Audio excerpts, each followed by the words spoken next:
தன்னோடுதான் போராடினாள் வேர்வைகளில் நீராடினாள்.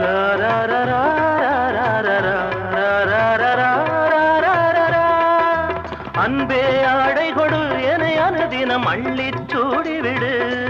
இதழில் இதழால் கடிதம் எழுது ஒரு பேதை உறங்கிடம் அடி கொடு. தங்கச் சங்கிலி மின்னும் பைங்கிழி தானே கொஞ்சியதோ இனி தஞ்சம் மல்லிகை மஞ்சம் என்றிவன் தோளில் துஞ்சியதோ. மலர் மாலை தலையணையாய் சுகமே பொதுவாய் பொதுவாய் அமுதம் மெதுவாய் பருகியபடி தங்கச் சங்கிலி மின்னும் பைங்கிழி தானே கொஞ்சியதோ இனி தஞ்சம் மல்லிகை மஞ்சம் என்றிவன் தோளில் துஞ்சியதோ.